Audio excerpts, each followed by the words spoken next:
Tadeusz Pietrzykowski, przedwojenny mistrz Warszawy, chciał zostać mistrzem Polski, wojna krzyżuje mu plany. Bokser wagi koguciej, przez papież tam adrenowany. Tadeuszem, Teddym Jaroszem zafascynowany. Na ochotnika poszedł, by w obronie Polski walczyć. 40 rok, Teddy chce przedostać się do Francji. Złapany na Węgrzech, wywieziony do Auschwitz. Ten horror przeżył tylko dzięki swej sportowej pasji. Kapo z Oświęcimia, Walter Tuning wymyślił sobie, żeby zorganizować pojedynki bokserskie w obozie. Pierwsza walka, on i Teddy, szkopi wycieńczony człowiek. Polak miał tu przegrać, ale przejął nad walką kontrolę. Przedwojenny zawodowy mistrz Niemiec, wagi średnia 30 kg lżejszy, Teddy sklepał go po gębie. To był szok, kiedy Tuning uniósł Polakowi rękę. Teddy znowu był bokserem, nie numerem, choć był więźniem. Polacy mamy wspaniałą historię i bohaterów, o których nie wolno nam zapomnieć. Wielką wiary Polak Niemców lał w obozach zagłady. Tadeusz, Teddy Pietrzykowski, na zawsze pamiętamy.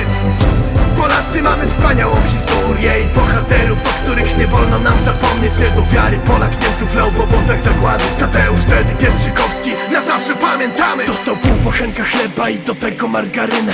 To była nagroda za wygraną walkę z Tuningiem. Zawsze dzielił się z więźniami, nieważne co miał i ile. Jego talent zdobył do lepszego życia w Auschwitz-Bile. W Oświęcimiu nigdy nie nokautował Niemców w ringu. Przez całe 3 rundy lał szkopa po pysku. W czasie walki był wolny, robił im trochę liftingu. Fenomen, Polak w obozie zagłady bił nazistów. Toczył tam powyżej 40 walk, większość wygrana. Niemcy byli wściekli, w końcu zaczęło im to przeszkadzać. Mistrza wszechwag mogła czekać niedługo zagłada. No bo jak to polska świnia bije aryjskiego pana. Teddy obozowy numer 77 znów miał szczęście. Lagerführer Ludke Meyer kazał go wziąć w inne miejsce. Zrali się z turnieju bokserskiego sprzed wojny jeszcze. Niemiec był tam sędzią, tu prowadził na więźniach selekcję.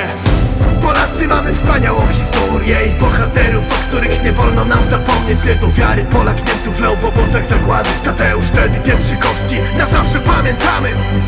Polacy mamy wspaniałą historię i bohaterów, o których nie wolno nam zapomnieć. Wielką wiary Polak Niemców lał w obozach zagłady. Tadeusz, Teddy Pietrzykowski, na zawsze pamiętamy. Został przeniesiony do obozu Neuengamme. Robił to co w Auschwitz, walczył o życie dalej. Tak jak w Oświęcimiu, tu też szybko zdobył sławę. Dzięki błyskotliwym trikom trenowanym z papą Sztamem. Zmierzył się z niemieckim kapo zwanym Kuchtą i rzeźnikiem. Teddy sięgał mu do ramion, ale miał swoją technikę. Sięgnął prawo w podbródek i tak skończył z przeciwnikiem. Nieprzytomny był przez kwadrans, nie przerwał pasy zwycięstw. Najlepszy przeciwnik Niemiec, Schelling Hottenbach. On również w pojedynku z Teddym okazał się być bez szans. W drugiej rundzie po serii na korpus na szczękę strzał. Zawodowy wicemistrz boksu przed Teddym padł. Trafia do Bergen-Belsen, wyzwala go brytyjska armia. Chce dalej walczyć o Polskę, Polska jest bardzo ważna. Trafia do pierwszej pancernej dywizji generała Maczka. Co się działo dalej z Teddym, sięgnij po książki i sprawdź sam.